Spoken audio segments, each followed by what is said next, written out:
Hi, everybody. Welcome back to Triangle BNI. My name is Mike Manning, and each week we bring you success stories from Triangle BNI.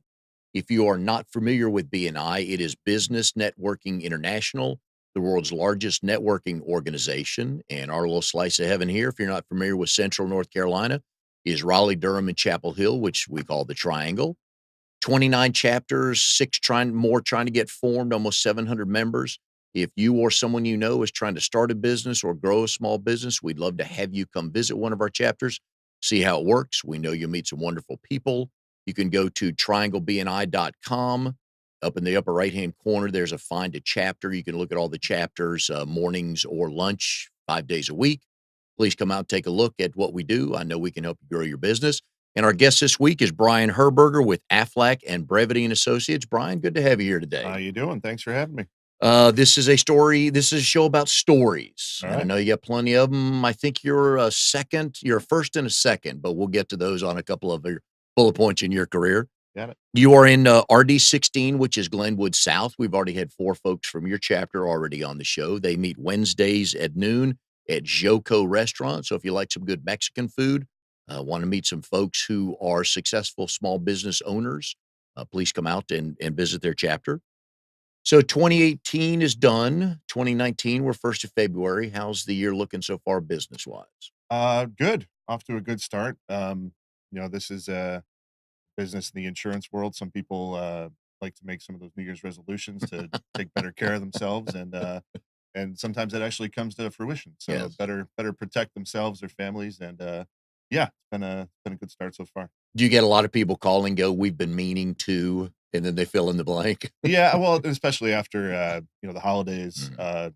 do things tend to slow down a little bit. People just get wrapped up, and they're worried about spending money on Christmas presents and whatever else. So yeah, you get through that, and then fresh start in January, and yeah, it's been good. All right, well, good. So in each BNI meeting, if you've never been to one, depending on the size of your chapter, there's a 5 minute or 10 minute speaker. And that speaker each week is introduced by the BNI member bio sheet. And that's how we do it on the show. So that's how we are going to officially introduce Brian Herberger with AFLAC and Brevity and Associates. Location and years of business for the company. Brevity has an office off of Creedmoor Road, Okay. um, which I'm typically not at. I mean, I work on location in my car Yeah, your office. in Yeah. your yeah in your house, in your office, at your local Starbucks, whatever works Yeah. best. Okay. Previous types of jobs, my second favorite question here. And I know your work history, so let's go back. We've gotten to really good stories, memorable jobs in high school or prior to college in some form. So, Yeah. Well, I mean, depending on how far back you want to go, I was a paper boy as soon as I was old enough mhm. to deliver papers.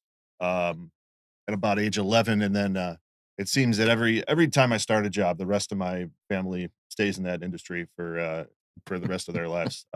So I have 4 younger brothers. So after that, I got that started. We had a paper box out in front of the house for the next 15 years, I think. Then in high school, I started worked at a frozen custard Mhm. place in Buffalo, New York. Anderson's frozen custard. When I was 15, I started there, and again, I mean, my next brother worked there. My younger brothers worked there. My mom picked up a few shifts there. It was a family business for quite a while, but yeah, it was fun. I mean, I'm from Buffalo. It's a kind of place where it's only really nice out a few months a year. So when the sun's out and it's warm and people want their ice cream, that's you've got some busy nights there. You got lines down the block. So we had some fun. Yeah, I mean, a lot of high schoolers work there. 16, 17-year-olds. Um, you get the ins and outs on how to make all your favorite Sundays and things like that. Free food. Oh, It was the gotta place to like be. that. Yeah. I'd put down. They did some sandwiches too. They did like a roast beef menu. So I'd put down about $20 worth of food every lunch break that I could. But yeah, those are the good Mhm. old days. So Buffalo, we know, kind of cold. Oh For yeah. those of us from the South, we don't know how cold. We just hear stories. How difficult was it to deliver papers in that weather? It was a challenge. I mean, you know, you don't really know any different when you grow up there. But just this past week, schools were closed because it was 20 below with the wind chill and all that. So you just kind of get used to it. You live with it. And I don't know. I think I still have frostbite on my hands some days from some of those mornings. You're out there at 8 7 a.m. before the sun's up, and it's yeah, it's cold.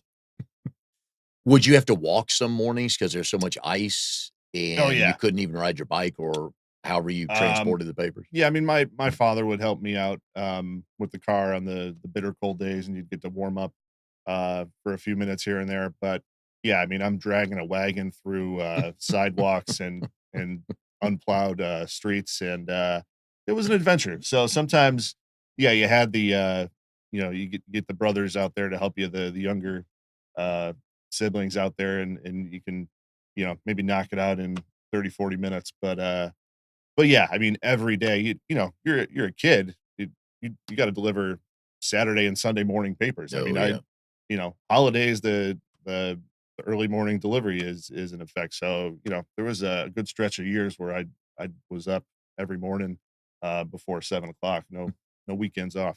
So Would you deliver weekdays or just weekends? and then weekdays was like after school. Oh, okay. You Right. you had to get them out by 5 o'clock. Yeah. But I was 11 years old. I was pulling in $90 a week. I thought I was Man. rich. I was living, Okay. buying video games and ice cream, and I was living the dream. Things were Everybody's coming over your house, play the video games, right? things were good. Oh yeah, oh yeah. I had it made. And how long that's good. Well, 90 bucks a week, yeah. Not bad at all. No. When you have no bills to pay whatsoever. Did you get Christmas tips from some of the customers? Oh yeah, those were some Oh, and that's all cash some good too. days. Yeah, Yeah. nobody needs to know about that, right? I think things are different now. I mean, I think every day now is a morning delivery, so that they don't have kids doing it Yeah. anymore. Not really sure if people even read the newspaper anymore, but yeah, back then, They I don't, mean, do you? um, yeah, got that started, and that was my work my working career began around There you go. age 10, 11. Our entrepreneur already, right? That's right. Boy, some of those mornings, Mike, because we think we know what cold is down here, and when you moved down here, you must Yeah. have laughed the first time there was a threat of snow 4 days away, right? Oh yeah, we really. I like to drive around just for the heck of it because just because I can when everything's shut down. And your uh, your blood does thin out a little bit. I think Mhm. it changed. We went back up for Christmas time last year, and it was 4 degrees for most of the week. And you just kind of say to my wife, why did we do this for so long? What were we thinking? You want to you want to go back into your a few generations and say, hey, there's somewhere else you guys can live, and Oh, yeah. we can all grow up in a warmer, sunnier, happier place and not have to deal with this for the next 50 years. So So that's a good segue into the, personal information section of the bio sheet, so tell us about your family. yeah, well, I think I mentioned I'm the oldest of five boys. Mhm. We're all my mom had five boys in 7 years. We're all Oh, my. pretty close, close in age, and now that, everybody's grown up, it's kinda like you're all just same age, you Yeah. know? So, yeah, tight family, everybody else is Mhm. still back in Buffalo. And Get your spouse? and, yeah, so my wife, Lauren, she's from Buffalo as well. We never actually met until she was already living down here. Um, met through a friend, and, worked out that she was home for Thanksgiving, one year. We connected, and she was, back again for Christmas a month later, and we spent some more time together, and then, just started this long distance thing, and, eventually I ended up moving down here. Right. I always ask people, and you told us how you met, but I always ask people, do you both tell the story the same way? I mean, there's a lot there's different versions of the story, depends on how long you have, but, I think so. We're pretty much on the same page. We moved, pretty quickly. I mean, I think we were both not really looking to find anyone or looking to I don't know, not even really uh trying to get married or anything like that. And when we found each other, it just kind of happened organically, and we both knew pretty quickly that that yeah, this was going to be a full-time thing. Now, once you met her and you both went home, how far apart did you live? Uh, Back at home, I mean, maybe a half hour away. Oh, okay, all right. Um, So you probably would have never run into her, I doubt it. probably, I right? mean, you never know, Yeah, but it's a small town. you'll But find out one day, yeah. yeah. So yeah, but it's nice because now her family's still up there. You know, if we're going home to visit Mhm. or for the holidays, we don't have to go to two different cities. Very nice, yeah. We can just knock it all out in one visit. There So you go. Animals? ooh, I was never really an animal person. Um, when I moved out uh, of my parents' house at age 19, they got a dog at that time because I don't think they were waiting for me to leave really is what it was, and They had a room for the replaced dog, me with a yeah. dog. So my wife has a cat, which is now our cat, of course. Yes. So yeah, I mean I never really liked anything with fur or teeth, but you know, you make some compromises, and she loves the cat, Yeah. Minnie. Minnie's the cat's Okay, name, right. which is ironic because it's about a 16-pound large male cat. There's nothing Minnie about it, but A yeah, small puppy it's oh yeah, it's a bowling ball. But you know, you grow to love yeah, the animal you live with, in and the name of love, oh, yes. yeah. So, once I saw how much the cat meant to her, I was like, Yeah. "Okay, I can get over this. I can get behind this." So, It's yeah, and s that's now my pet. okay, I'm a cat guy. okay. Some people talk about, bonus children they get when they get married, you get a bonus cat, Yeah. so, yeah, you got I that going mean, for you, right? yeah, not too bad. I don't have to you don't have to walk it. You Yeah, that's true. put some food out for a few hours, and it's good to go. So, Hobbies and activities of interest. oh, geez, what did I tell you there? We, I don't know. We're, we're the traveling type when we can. Yep, Like to go to new places, different cities, and we've been to, you know, fun places like mhm, Nashville. good Um, place, yep. not a bad town at all. We like to whenever in a new place, we like to check out whatever the Food Network or somebody on We're gonna get TV. to that, I've got a note on that, so, Oh, yeah, more on that later. we'll get into that 'cause that, piqued my interest, I so, but gotcha. yeah, I like Um, those. yeah. So Yep, we've been a lot of great places.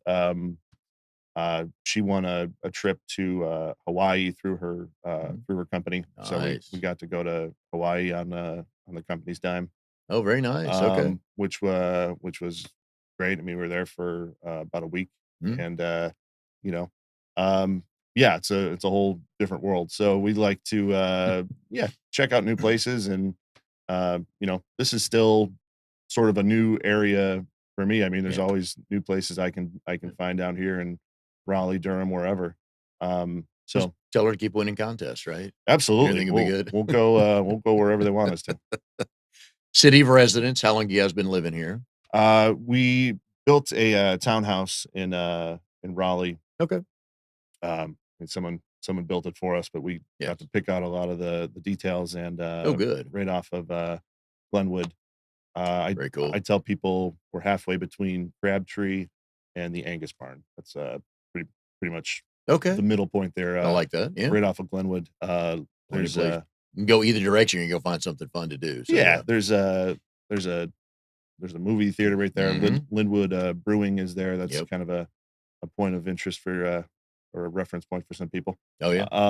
Right across the street. So Very nice. yeah, we love the area. We actually, when we were house shopping, we spent one day house shopping. We had an apartment near there, and we found out they were uh, building some new homes there. So we took a tour, and kind of had to let them know the next day if we wanted to jump on it Yeah. before somebody else did. So yeah, we looked at one sample house, did a walkthrough, and next day we said we'll take it. Very good. Good decision. Your burning desire is to My burning desire would be to be more independent and grow my own business. I want to work towards um, just seeing how far I can take this thing and really just you know reach those limitless Mhm. those limitless areas where I don't even know what could happen next. Okay. But yeah, Gives you the flexibility on time and money then, that's right? right. I That's the like goal. it. Okay. The key to your success. Um, I would say persistence is the key to my success and where I am. Persistence and just not being afraid to try something new, and maybe even not being afraid to fail at something. Um, I was a I was a middle school teacher for about 8 years before I ever did anything in this insurance world, and I had a if I stayed there, I had a pension coming to me at the end of retirement and the end of my career and everything like that, and I decided to move on from that and try something completely different. So, um, yeah, just taking risks and going into that great unknown and not being afraid to do something new. There you go. Few people listening and watching haven't met you yet, but by the end of the show, they'll be very familiar with you. So, something no one knows about you that you're willing to say on camera Wow. that will be there Um, forever, mind you. So, we're live, right? we- Um, and forever. well, I guess one thing I went skydiving once. I don't know if that's Oh, yeah. impressive anymore. Um, I actually didn't tell my parents didn't know until after I did it, but it was kind of a out of college thing. Wanted to you know do something, one of those once in a lifetime things. So yeah, I strapped a guy to my back and jumped out of a plane from a few thousand feet up. Was it Uh, worth it?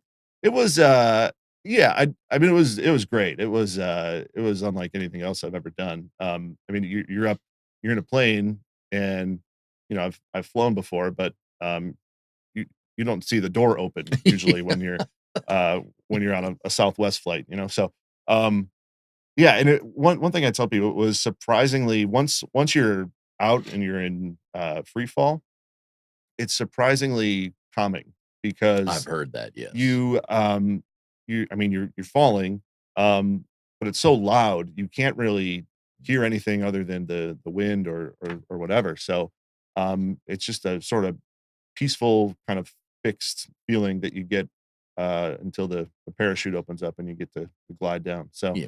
I don't know if I would do it again. I don't wanna tempt fate or whatever, too many times, but, yeah, I recommend it at least once. That's your one off your bucket list, right? Yeah. Yeah, it's nice to, Mhm. go down the list every once in a while. There you go. All right, so this is the day after the Super Bowl. Let's just get it out on the table here. Brian, obviously from Buffalo, big Buffalo Bills fan, Oh, yeah. probably didn't care to see the Patriots win last night, right? I have, I've seen, I thought about this the other day. I've seen Tom Brady beat my team in person 15 different times. Oh, 15 jeez. times, and that'll do something to your soul. So, yeah, I mean, it's, good for them. What they've had a run, but it's time to stop. It's time for that to end. Let some other people play in the Super Bowl, please. And during this run, they've either picked up or traded for a number of Bills players who have gone on to be pretty good for them. They tend to do that, you know. We tried that ourselves. We ended up with Drew Bledsoe after, you know, they found out Tom Brady was the golden child. So, yeah, we've tried that on our end. It hasn't worked out as much. But yeah, we get to play them twice a year, and I'm ready for that to, someday it's gotta stop It has to, yes. eventually. I did hear a good stat a couple of weeks ago. Everybody dogs on the AFC East saying, well, no wonder the Patriots win because Miami, Buffalo, and the Jets are so bad. Yeah. And since the Patriots run started, if you take the Patriots games out of Buffalo, Miami, and the Jets schedules, all three teams are 500 clubs. So it's not like you're, 3-13 every year. Actually, pretty good teams. It just happen to be in with the Patriots. So yeah. Yeah, It's like all those guys that went against Jordan, Barkley, Ewing, right, Malone, all those guys. Well, that's why they never won anything because they always had to go through Jordan. right. Sabres fan? Oh, yeah, They're huge when they come visit Raleigh here to play the Hurricanes, Yeah. massive turnout. So I just went to, my first, Hurricanes, game that when the Sabres were in town, Yeah. a few weeks ago. Usually it happens that they would we'd be home for the holidays or something, and that's when they would, play here. I don't know if that was on purpose, when they schedule those, but yeah, my brothers and I had, Sabres tickets for the longest time, um, and, they had some good playoff runs, Mhm. back about 10 years ago, so it was different being the away fan, um, going into someone else's arena, coming down here, that Yeah. being the villain. Plenty of Um, Sabre jerseys though, but, right? yeah, we had a lot of support around us, yeah. Who So, won the game?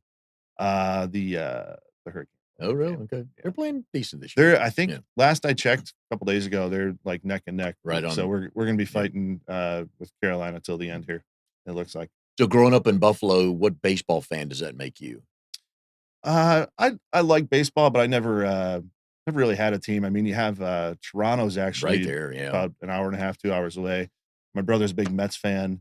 Um, Oof, there's, uh, oof. there's a there's a cohort of people who, like to pride themselves as Yankee fans with, New York Yeah. State, but we're 6 hours from New York City. I never really identified with that, so they can have that and pretend, we live in New York, but we don't. So, but I've been to, we got Pittsburgh a few hours away, Cleveland's a few hours away. Yeah. I've been to, all those stadiums and, I'll pop on a ball game every now and then on a Saturday afternoon. Yeah, I'll watch anybody. Very nice. All right, we got Brian Herberger on the show with Brevity and Associates and AFLAC. He is in RD 16, which is Glenwood South, meets Wednesdays at Joko Restaurant down on Glenwood. If you like some good Mexican food, go ahead and check that out. You can also give us a call if you need more information on Triangle BNI. You can give us a call at 919-465-1667.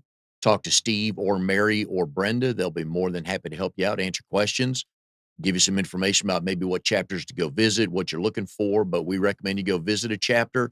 You never know who you're going to meet, and there are people here that will help you grow your business. I promise you that. And we're going to get some good stories from Brian here in a minute.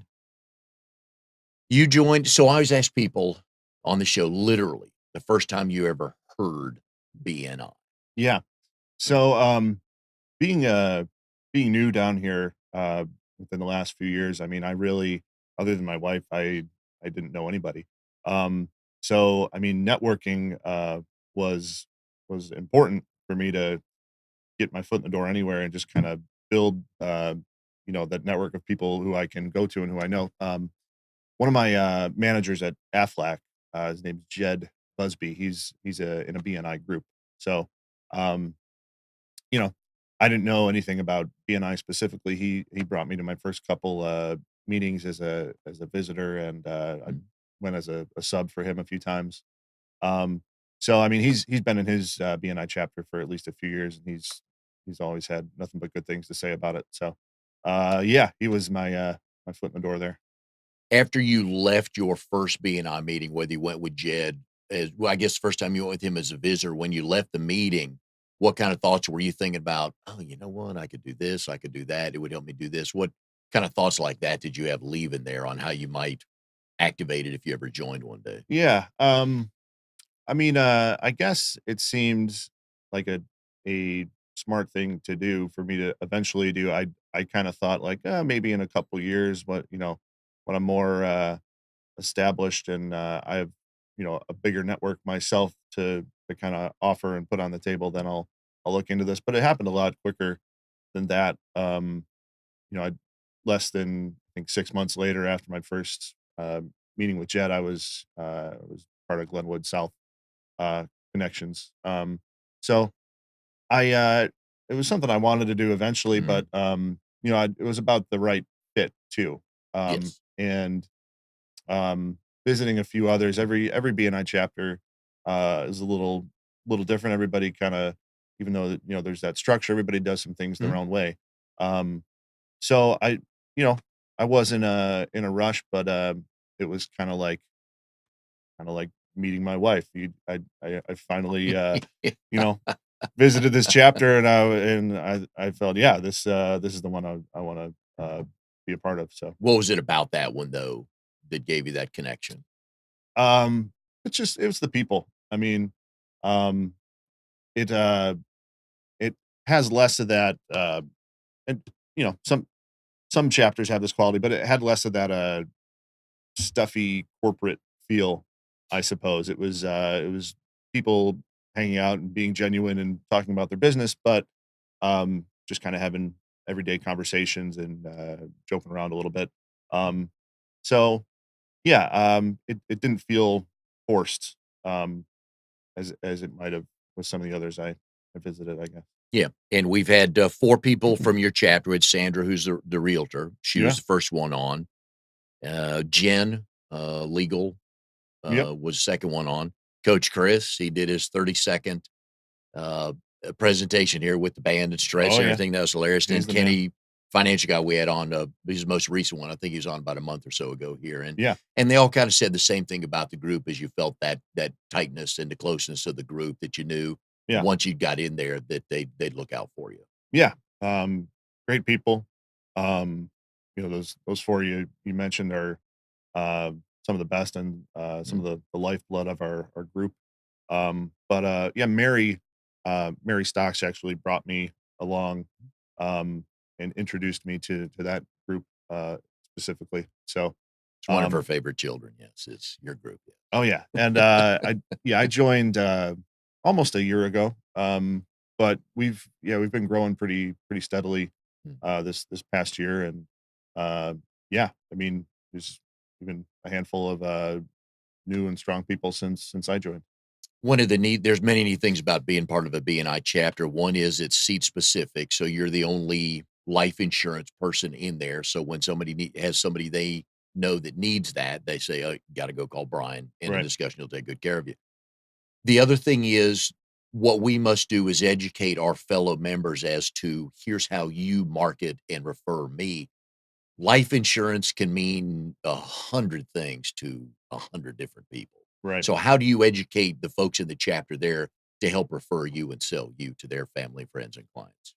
Well, that can be difficult because, yeah, you don't wanna say, "You can refer me to anybody." You wanna be, a little more specific. I mean, I think, um, pretty much anybody, uh, after college or, you know, 20 or 30 or 50, 60, 70 years old should have at least some, life insurance, some coverage. So, um, just try to be specific, at different times. I mean, maybe this month, I'm focusing on, families who, recently moved into a new home and maybe have some new assets or things that they wanna protect.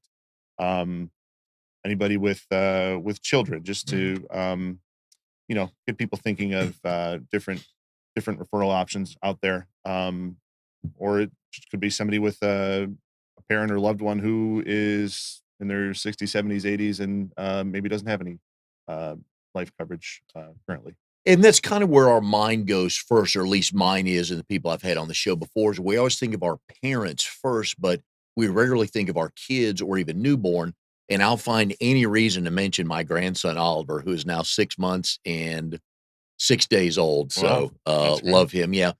But I'm starting to figure out now to think now as a grandparent, okay, what should I set up for him? I told his dad, it's my oldest son, is his father. I Hmm. said, college is yours. Okay. Whatever I set up for him, there's going to be a knucklehead clause in there. He's not Yep, going to get it when he's 18. yep. I don't know what it is yet, but what would you recommend for parents and or grandparents to set up for newborn babies or things to think about? Yeah. I mean, there are some great options that you can put in place. I mean, if you're fortunate enough to have a little extra money to do so, I mean, it's never too young. You can start as old as 6 weeks. You can put some coverage. You can put a policy in place for a young kid, and they don't even have to know that it's there for them. It can be a surprise for later on in life when they're 25 or 30 or however you want to set it up. Um, but, you have a policy you can put in place, and it does act as a life insurance policy if anything, uh, unforeseen was ever to happen, but, that money you put aside can grow. There's different ways you can do it. You can do it at a fixed amount so that they just, have, you know $25,000 in life insurance coverage that they never have to worry about, or you can overfund the policy, and as that money grows over time, um, when they're 25, 30 years old, when they're looking to buy a house, when they're looking to get married, whatever, um, maybe they suddenly have 30, 40, $50,000 or even more, that is going to help them out, that they never had to really worry about. So, And those are kind of my thoughts is I don't want to his dad, he and his parents will set up the 529 for college and they can deal with that because I'm not going to because I don't have to being their grandfather. But my thought was out of college, buying your own house, buying your first house, or paying down some college debt. So yep, those are my thoughts as well on that of okay, what would I want it set up for them? But and we never thought of that till they told us they were pregnant. It's like you never like I said we're because I was always thinking about my parents who were older. hmm Is okay? Is all your stuff set up? right, And there's all kinds of ways to set up things like that. We're not going to go into the details today on that, but people really do need to take a look at the options of life insurance because it's just not. Yeah, I guess we all think, okay, I sign up for one thing and that's what it is. That's all it is. And that's nowhere sure. near the case, is it? Well, and I mean, statistics tell us that 75% of people either don't have life insurance coverage at all, or they just don't have enough. They don't have the amount that they should have. Um, Wow. and I mean, the older you get, the either more difficult it is, or the more expensive it is to get coverage. So, another nice thing about putting something in place for someone who's younger and healthy, Mhm. and all that good stuff. If they have it, then they are able to keep that coverage for the rest of their life. They can't be denied or have that policy taken away from them if something were to change with their health later on that I learned that. Yep. might make them ineligible for coverage. And So and that's a great plus for having it. I had no idea till I somebody was on the show, we were talking about this a few months ago. I had no idea. That's one of the things I learned. So that's why people should sit down and figure out and learn what all's out there and why you should have that. yeah, I mean, you But never know. 75% either don't have it or underfunded, Or right? don't have enough, and I mean, nobody's ever been, paid out on a life insurance policy. Nobody's loved ones ever said, "Gee, I wish I didn't have this much money. I didn't really this really isn't helping at all, we only need Yeah. 5,000, that's gonna be fine." So it's, yeah, I mean, it's something that you wanna put in place sooner or later because you never know, things could change, or the cost is just gonna go up Yeah. the longer you wait. Oh, yeah. Most everybody knows AFLAC one way or the other. They know the commercial, they know the name, they know all that good stuff, Yep, and that which is what you want, brand identity. sure. But some people don't realize it can actually pay you to be with them. Sure. Yeah, I mean, people people know the Aflac duck and see the commercials, but sometimes it gets lumped in with everything else that you see on TV. With flow and I don't know, Yeah. car insurance and all these other things. So, yeah, one thing I say, I kind of like to make a little jokes with Aflac. It pays to get hurt, so because what Aflac does is what makes Aflac different is it puts cash in your pocket when something happens Yes. to you. So that's what makes it different. We're not going to pay your doctor. We're not going to pay the hospital. We give the money directly to you when something happens. And the nice thing about that, if you have outstanding medical bills that you want to pay, you can use it for those. But maybe you miss some work, and it's more important for you to make your car payment first. Yeah. So it's your cash. It's totally up to you. And And this is in addition to their regular health coverage through their work or through whatever, right. correct? So ideally, I mean, the whole spirit behind Aflac to put cash in your pocket is to fill that gap or make up for Mhm. maybe some missed time at work. Um, and ideally, you would have your regular health insurance, your Blue Cross, whatever. But even if you have the best insurance, when something happens, there's still going to be some out of pocket Mhm. costs. So um, Aflac serves to fill that gap and give you the cash to take care of those unexpected out of pocket costs that you might be dealing with. Yeah, because we always factor in what the cost is to go to the doctor, but if you're out 3 or 4 or 5 or 6 weeks from work, most people don't ever factor in, "Ooh, I'm not gonna get paid for a couple of weeks out of that." For sure. So some of that is, maybe short-term disability where putting something in place to back up your paycheck if you're out of work because you're hurt or sick for a couple weeks or even maybe it's a couple months.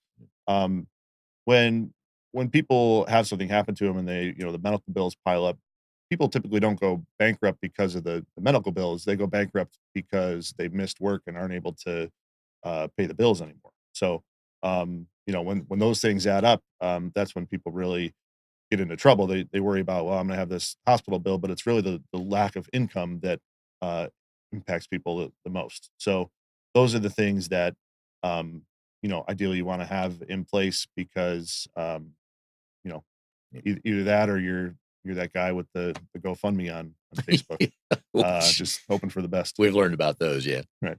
Yeah, obviously, you meet with a lot of people you don't know. I Sure. don't know if it's necessarily cold calling in this, but somebody refers you to somebody, you have to go meet them. My guess is your background is a stand-up comedian, which, to my knowledge, now we had Noemi Rodriguez on a few weeks ago, and she's working on being a stand-up comedian. Yeah. I believe you're the first one on here. I don't think we've talked about anybody being a paid stand-up comedian yet. So we believe you're the first on the show to have gotten paid to do that. That's not bad. Yeah, I've had some success in that. Unfortunately, if you're a really successful stand-up comedian, you might only make $15,000 in a given year, which is not enough to make a living off of. No matter how supportive my wife is, but yeah, it's I How mean, much does she love you? it's she first time she saw me, it was I was on stage doing Oh, doing really? a show. She was in the audience, so she knew the deal Okay. from the beginning. Um, but yeah, it's I don't know, it's something different. I've always kind of been in person to person, sort of a shy, kind of quiet guy. I'm much more comfortable on stage in front of 400 people than I am in a group of like 5 people at a Nice. table. And So, usually it's the other way around. Yeah. sure. But yeah, it's I don't know. It's something that I just felt drawn to and over time knew I wanted to do. So started doing it in college and uh, was bad at it for a while, and then eventually you work and practice and Yeah. do something long enough, you get better at it. So And tell us about the first show. Where was it? How nervous were you? And how did it go? the first show, this is what happened. So the first show went really well, and that was and then I was hooked. That was the problem. Um, First show, it was at a comedy club in Buffalo. It was an open mic night. It was the night before Thanksgiving, which in Buffalo is might as well be New Year's Eve. It's just everybody's home for the holidays. Everybody's in town. It's a big night to go out and have a good time. Okay. So it was sold out show, 250 people. I had 5 minutes. I knew exactly what I wanted to do, what I wanted to say. I kind of memorized my bullet points, my set. I went up, I did 5 minutes. I got great response. I got off stage and I said, "What happened?" I had no idea. My brain just turned off for those 5 minutes, but I went into autopilot, somehow said everything I wanted to say, and nailed it. So, that was great. The next 10 shows, not so much. It wasn't, you know, that 250 people, just laughing at everything that came out of my mouth. It was, you get to know what the business really looks like. You're performing for, 5 people and, if 3 of them are paying attention, you're lucky. Um, Do you write your own stuff? oh, yeah, yeah. Okay. So, I mean, I was an English major in college. Did some creative writing. I always like to read and write, some of my own stuff. So, yeah, that's kind of what drew me to it. I think, I watched other people do it, and I really just enjoyed watching stand up, and then I thought, "I think I can do this. I can get behind this, figure out this writing process and make this work." So, In some of the notes you sent me last week, you had, and I needed to ask you on this, but you had names, obviously Gilbert Gottfried, Rob Schneider, John Lovitz, David Tell, people would know. yeah. What was the connection there with those? Those are just guys that I've worked with before. Okay. Um, you know Oh, you've been on the same bill as them? yeah, so I would, Oh, okay. how it happens now is, if I'm doing a show, there's usually opener, middle act, and the headliner who Okay. people are typically coming to see the person from TV or whatever. Um, So, yeah, now I'm the middle guy. So, Okay. if they're on the show, somebody does 10, 15 minutes up front, I come on, do about 25, and then the headliner goes on and closes out the show. So, yeah, those are just a few people I've worked Very with nice. over the years for, uh, different weekends, at When's the least. last time you were on stage? Um, I mean, I did an open mic in, Chapel Hill on Saturday. Okay. Um, I've, uh, I've been doing a lot of, college shows, so, been doing that on weekends. I've gotten into some, through an agency, some colleges when, just this last month, when the new semester picked up. Very I nice. was, uh, I was up in, Boston area. Had one a couple weeks ago right at Wake Forest, Mhm. down the road there. So You know, yeah, if somebody wants to find you, how do they find you to book you? I mean, it's a tricky thing because you don't you're trying to focus on the day job and grow my insurance business, and you don't want your first impression to be, hey, here's this comedian who also sells life insurance. That's who you want to Been done before probably, do your right? business with, right? Um, so it's tricky what I put out there. I mean, um, I have a Facebook page for that Brian Herberger comedy Okay. that I'll put my shows up on whenever I'm doing anything like that. But um, it translates into different things. I did a Christmas party, kind of hosted for a local company um, a couple months ago, and they gave me some info. They were giving away some awards, and they gave me some dirt on the president and vice president. So I did a couple of my jokes and just got to make fun of the bosses there for about 5 minutes at a time. So that was a lot of fun. I mean, it translates into different things like that. I can yeah, I can do some things in that way too, where I kinda tailor it Yeah. to the crowd and whatever they want. I bet the employees love that, right? Oh yeah. Yeah, the vice president not so much. Uh, but There's generally somebody that doesn't like that, but yeah, yeah. they gave me some good dirt. I went at him, on a couple personal things that I think, he wasn't expecting to hear about. So, but that's what they paid me to do. So that's what we did. How has that helped you in selling life insurance and meeting people? Does it Yeah, I mean, I'm not cracking jokes, to get in front of people necessarily, but, I mean, a lot of what I did and, growing as a comedian was networking.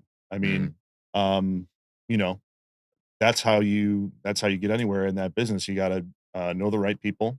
You gotta make a good impression, and, it's a weird kind of funny thing. There's no one path or there's no one book to follow. You gotta know people and people gotta know you. So, it's a little different. I mean, sometimes, with comedy, networking is you're going to Denny's at 3 in the Yeah. morning with, somebody after a show, but, that's networking. That's what it is. If you look back on 2018 for your BNI chapter and your bottom line for the business you did at Brevity, not asking hard numbers, but was there a percentage that your chapter was worth to your bottom line with your insurance you sold? Yeah, definitely. And I think, with anybody in a BNI group, I think you wanna have, a goal Mhm. and you know, there's a certain amount that you wanna, be able to get out of your BNI group. And, it's more than just an hour and a half a week that you're putting into Yeah. it. You're putting in maybe 8 hours a week, sometimes just meet with, other people in your group or trying to get referrals for the other members. So, um, yeah, you certainly want it to pay off if you're putting that time into it. I'm the AFLAC agent for a handful of members in my group and their businesses. Um, Even fortunate enough to be the AFLAC rep for Triangle BNI. Mhm. Um, Thanks to Mary and Steve for that. But yeah, I mean, you want to go outside the group and not just have them as your clients. So Do you have? Is there an ideal client for you? I mean, any small business, like it's kind of like with the life insurance. any small business would be a good fit. But specifically, I work with a lot of um, places like hair salons, day spas, um, things like preschools, anywhere where that the owner or the business might be looking to put some supplemental benefits in place, do something for their employees that they might not have available somewhere else. So restaurants, any place where turnover might be an issue, where they want to offer something to keep people in place. And I would imagine having been a middle school English teacher, teachers may be a good target market for you as well, right? Yeah, sure. I mean, we can do individual stuff as well. So, we're ideally we're able to offer benefits through the employer. And something like a school might be more difficult to get into just because of the bureaucracy of it, I guess. But I mean, as a former teacher, I know that there's a need for things like this for people who Yeah. have good insurance already, people with kids. I mean, our policies are nice. You can add a spouse, you can add your children, and kids are getting hurt, Oh, yeah. Oh, yeah. and doing stupid things all the time. So why not have something that puts money in your pocket every time you gotta go to that urgent care or whatever it is. So Our oldest son, stitches 3 times yeah. in his childhood on the Oh same wow. eye. Yeah, Oh so wow. yeah, they're all great stories, 2 of them stupid things. They were self-inflicted, but all great stories. Oh So yeah. you're right, with kids, they could do that. Did the middle school students prepare you for hecklers as a stand-up comedian? Oh yeah. Most definitely. I mean, yeah, third period on a Wednesday might as well be a 10:30 show on a Friday night. Yeah, I was an 8th grade teacher. So I wasn't necessarily, trying out material on my kids, but it keeps you on your toes. Uh, It did the hecklers help you to be a better middle school English it teacher? was yeah, it went both ways. But sometimes you gotta shut somebody up in Yeah. the audience, and that teacher voice comes out a little bit. Um, so I bet those are so good. yeah, it And was the odds of it being one of your students' dads was, that ended up happening a couple times, and that Oh, was did it? eventually yeah, when that secret came out that the English teacher was a stand-up comedian Oh. by night. So um but they were usually pretty good about it, out to have a good time. And Okay. yeah, it was worse when the kids found out, because Yeah. then they kind of change their approach Mhm. Yeah, sometimes, and they think they're doing things that are funny, and I'm gonna enjoy it because I'm yeah. some funny comedian guy. But no, it's best to keep that in the bag for a while. You had mentioned earlier that you and your wife enjoy, some of the Food Network locations. Yeah. I've never heard it described that way, so I was curious. I made a note on this to ask you, and so I'm curious to know what kinda locations have you guys visited? I mean, we'll go anytime we're in a new town. We'll look up if somebody did an episode there, and even if it's something stupid like the best hot dog Yeah. in Manhattan or Mhm. something like that. Um, I mean, we're pretty simple. So I don't know if I could even tell you, but sometimes you're trying to hit 3 or 4 places in a couple days, and we found New York was a good one, because we found Oh, a yeah. couple places kind of like hidden behind you. You gotta open this door, you gotta say Johnny, and, go down this stairway, and you'll find the best burger joint you've ever seen. So, Those are some of the best places too, oh, right? yeah, you would never know if you didn't do a little research. But in some of them, it can be tough. Some of them get too popular, Yeah. and everybody wants to go there, and then, you gotta wait for an hour. So, um, yeah, I don't know, my wife always likes watching, Travel Channel, even Anthony Bourdain type stuff. Yeah. And we'll check out whatever they recommend. My first job out of college was at the University of Texas in Austin, and I learned a valuable lesson about fine dining. Places, there's wonderful Tex-Mex restaurants all over the place. But I think the second day I was there, they said, "Hey, we're going out for Tex-Mex." So I'm like, and I grew up here in North Carolina, so I didn't know Right. what guacamole was. I didn't know Right. what queso was. I didn't know any of that stuff, which now I just love. I just plop it on a plate, and just Oh, eat yeah. it. And so we're going to a restaurant one day, and we left the university offices, went like a mile down the road, made a left, went 4 blocks, made a right, couple more blocks, made another left, and we're so far off the beaten path now. Yeah. And we came across this building, and I promise you it was tilted. It was angled just a little bit, and if you did not know this was a restaurant, you'd have driven by it thinking, "There's nothing in there." Oh, yeah. Man, some of the best food. Yeah. So back to your point about it back door, 2 doors down, make a Yep. left, to give the secret password. Yeah. Those are some of the best That's if places. you can find it, it's worth it. Yeah. If the tourists don't know about it, if only the Right. locals know about it, that's generally where you wanna eat. Oh, yeah. Oh, good stuff, man. And from then on, I was hooked. Yeah, then you Then every restaurant I went is like, "Where are my chips and dip?" "Sir, you're in an Italian restaurant." "Oh, okay, well."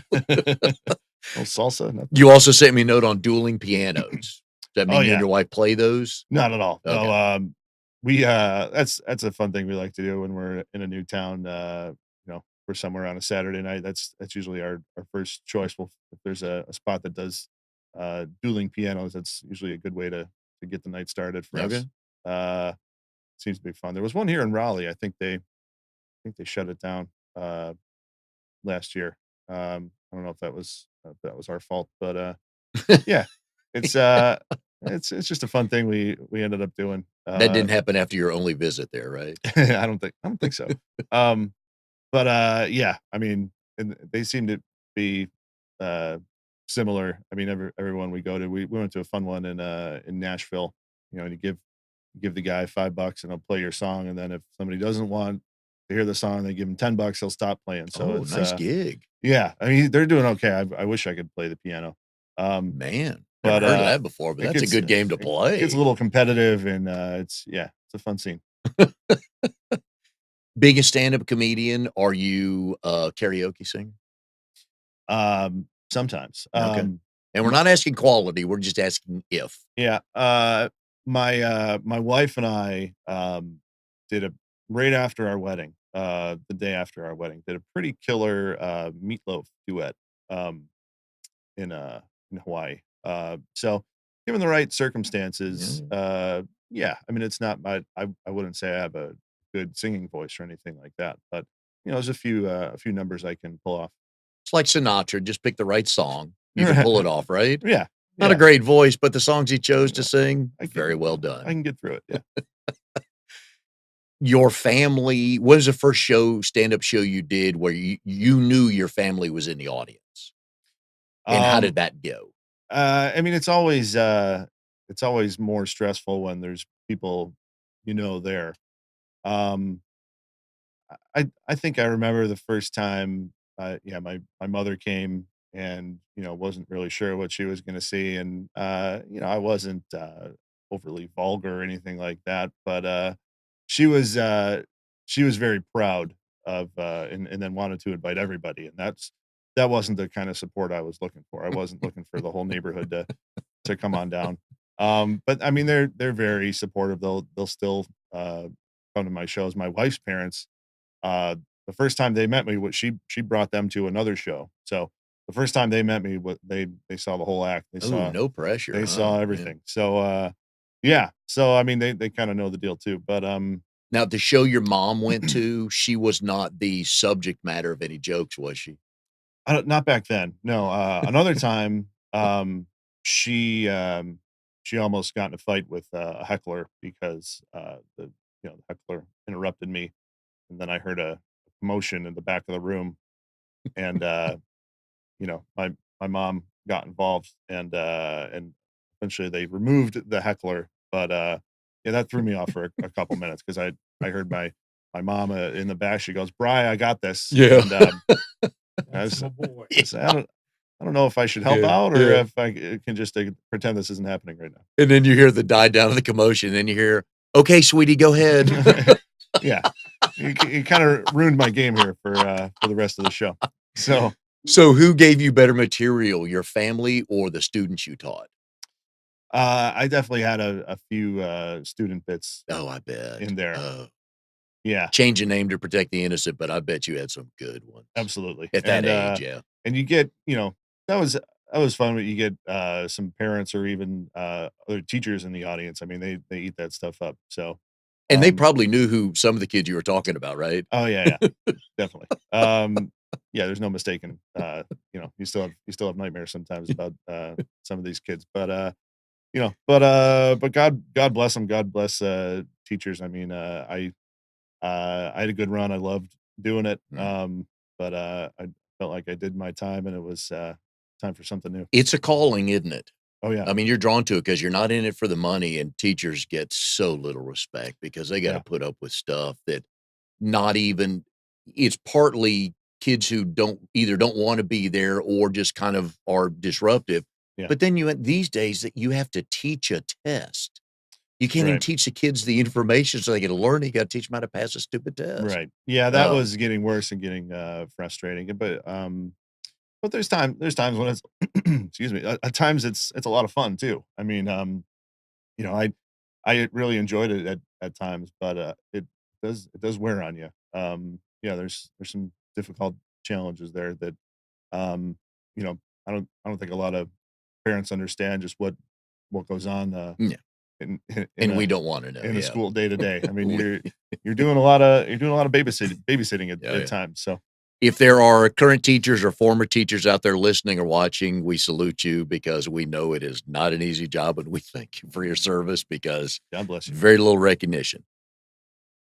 We're early February here, looking at the 2019 calendar. What are your goals and numbers and how to grow those in your BNI chapter for 2019 now that you got a full year under your belt? Yeah.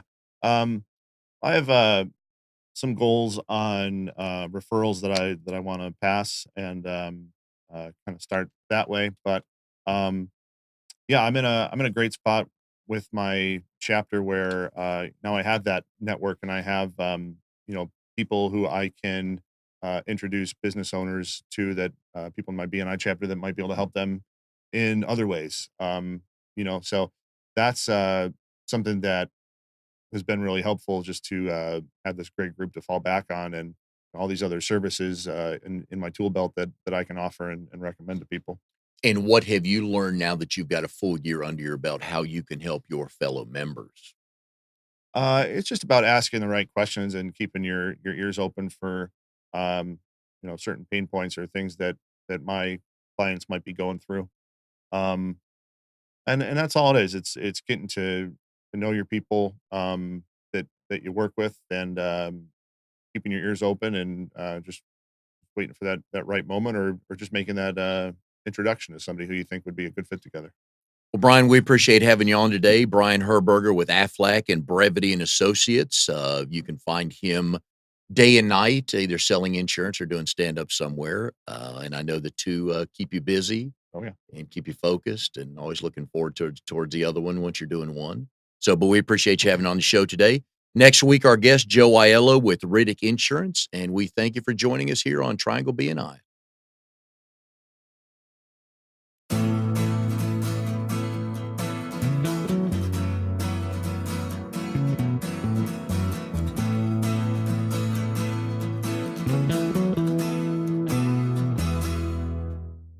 You are tuned to the Nissan Communications Network. If you tuned in too late, you can always watch each program in its entirety or download an MP3 audio file of it in the archives section at nissancommunications.com. Don't forget to subscribe to our YouTube channel, follow us on Twitter, and like us on Facebook. Sponsored by Telestream's Wirecast software, StreamingGear.com, Carolina Apparel, and DeltaForce.net.